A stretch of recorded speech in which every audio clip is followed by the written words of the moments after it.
গেল এক যুগ ধরেই নিজেদের মাঠে টেস্ট সিরিজ হারে না ভারত। শেষবার ভারতকে তাদের মাঠে টেস্ট হারিয়েছিল অ্যালিস্টার কুকের ইংল্যান্ড। 2012 সালে সেই সিরিজে ভারত হেরে যায় 2-1 ব্যবধানে। এরপর থেকেই বিশ্বের সব প্রতিপক্ষকে নিজেদের মাঠে লজ্জাজনক হার উপহার দিয়েছে ভারত। টিম ইন্ডিয়ার এমন সাফল্যের পিছনে অবশ্য বড় কারণ পিচের মরণ ফাঁদ।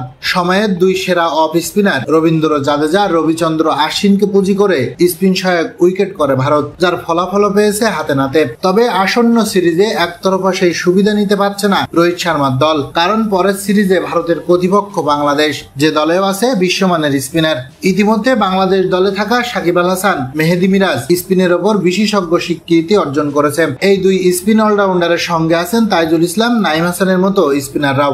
ভারত তাই একতরফা স্পিন পিচ বানিয়েও নিজেদের ঝুঁকিতে ফেলতে নারাজ। এমন ক্ষেত্রে চেন্নাইয়ে লাল মাটির পিচেই হবে বাংলাদেশের প্রথম টেস্ট। চেন্নাইয়ে লাল ও কালো দুই ধরনের পিচই করা হয়েছে, তবে কালো পিচে খেলার সম্ভাবনা কম বলেই জানিয়েছে ভারতের গণমাধ্যম। তবে লাল পিচেও নিজেদের সুবিধা ঠিকই আদায় করে নিতে পারবে ভারতের বোলাররা, এমনটাই ধারণা করছে অনেকেই।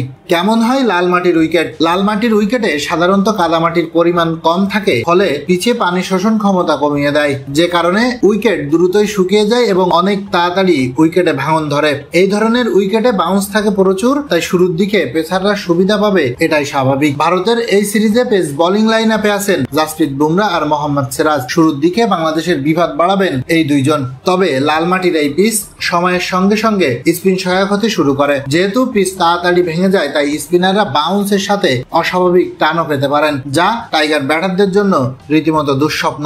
সাধারণত বাংলাদেশে যে উইকেট প্রস্তুত করা হয় সেটা কালো মাটির উইকেট। এই উইকেট স্লো আর লো হয়ে থাকে, যার সুবিধা নিয়েই মিরপুরে এর আগে অস্ট্রেলিয়া আর ইংল্যান্ডের মতো দলকে হারিয়েছে বাংলাদেশ। চেন্নাইতে লাল মাটির উইকেটেও স্পিনাররা সুবিধা পাবেন, তবে সেক্ষেত্রে বাংলাদেশের জন্য বড় চ্যালেঞ্জ হবে পিচের বাউন্স। এর আগে 2019 সালে শেষবার টেস্ট খেলতে ভারত গিয়েছিল বাংলাদেশ। সেইবার ইন্দোর আর কলকাতায় পেস সহায়ক পিচ বানানো হয়েছিল।